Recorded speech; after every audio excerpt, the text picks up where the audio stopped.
E vamos lá. Fernando Pessoa, a figura mais importante do modernismo. Fernando Pessoa foi órfão aos 5 anos, foi levado pela mãe e pelo padrasto para a África do Sul, onde estudou até 1905, quando retornou a Portugal.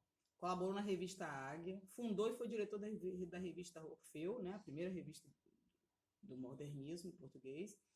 Só uma de suas obras foi publicada em vida, as outras sempre depois de morto, né? Mensagem, né, é o nome da obra. Ganhadora do 2º prêmio no concurso oficial de poesia em 1934. Fernando Pessoa era uma pessoa tão grande, né, que um poeta tão perfeito, que ele não cabia dentro de si mesmo, né? E ele criou heterônimos. Heterônimos são outras personalidades criadas por uma mesma pessoa. Então, ele teve centenas de heterônimos, né? Mas os mais estudados na literatura, pela literatura portuguesa, né? Pela literatura universal, são esses 4, né? Que é Alberto Caeiro, Ricardo Reis, Álvaro de Campos e Fernando Pessoa por ele mesmo. Né? A obra dele, Mensagem, né? Apresenta 3 partes, né? A primeira parte é o brasão, a segunda é mar português, português com Z, tá? Porque é português arcaico, e o encoberto. Cada uma dessas partes sugere uma parte da história de Portugal, além de permitir, pela riqueza de sua simbologia, uma série de significações. O poeta alterna o português moderno com o português arcaico. Primeira parte de Mensagem, né? O brasão. O poeta fala da nação portuguesa, das origens, até pouco antes dos descobrimentos.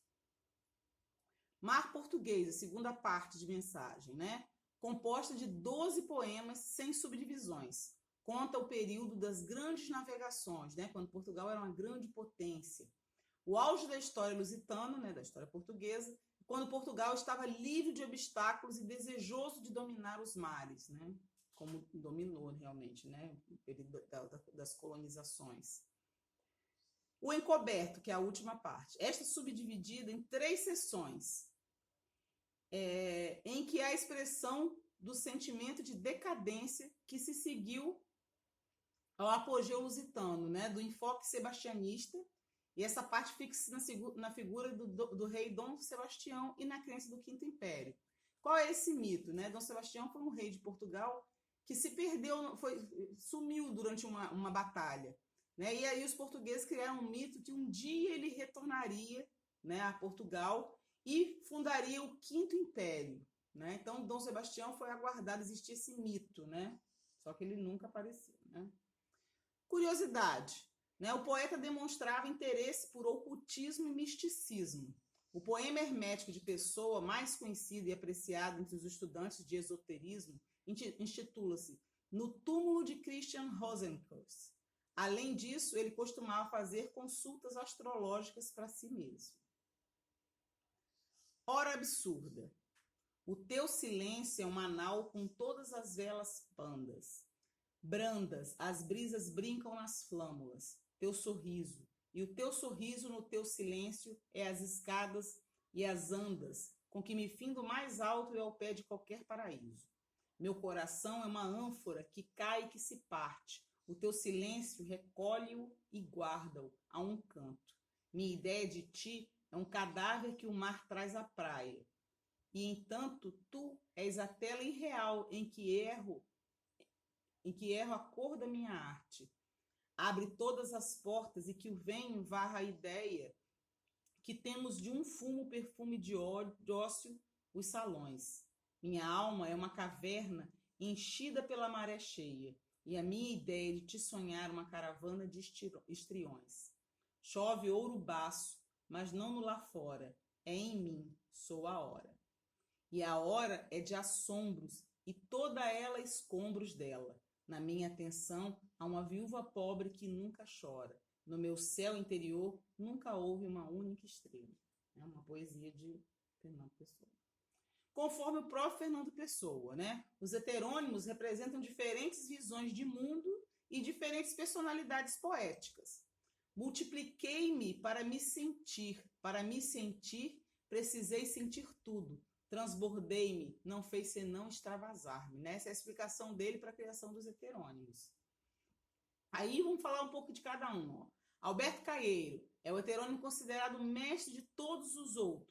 Caeiro nasceu a 16 de março de 1889. Morreu, né, entre aspas, porque é um heterônimo, um personagem, em 1915 e só teve instrução primária.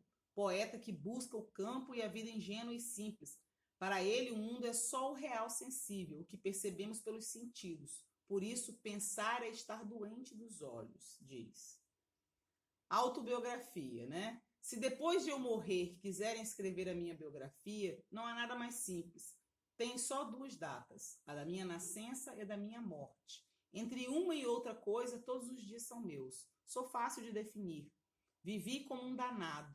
Amei as coisas sem sentimentalidade nenhuma. Nunca tive um desejo que não pudesse realizar, porque nunca ceguei. Mesmo ouvir nunca foi para mim, senão acompanhamento de ver. Compreendi que as coisas são reais e todas diferentes umas das outras. Compreendi isto com os olhos, nunca com o pensamento. Compreender isto com o pensamento seria achá-las todas iguais. Isso tudo é sobre Alberto Caeiro, né? A obra dele compõe-se de O Guardador de Rebanhos, conjunto de 49 poemas que nos revela a visão do mundo do mestre dos heterônimos, né? O Pastor Amoroso, pequeno conjunto de 6 poemas, e os poemas inconjuntos. Aí tem um exemplo de um poema dele, né? O Guardador de Rebanhos. Sou um guardador de rebanhos. O rebanho é os meus pensamentos, e os meus pensamentos são todos sensações. Penso com os olhos e com os ouvidos, e com as mãos e os pés, e com o nariz e a boca.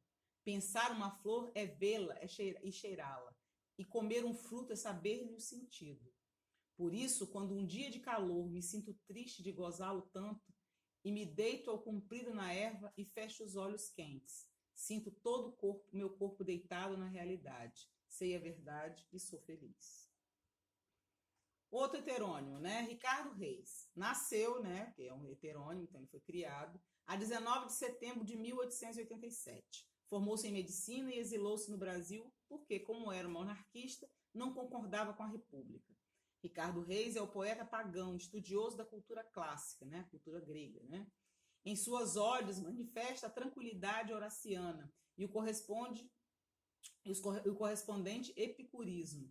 Como a vida é breve, seus momentos devem ser prazerosamente desfrutados, né? É o carpe diem que a gente já viu no barroco e no arcadismo, né?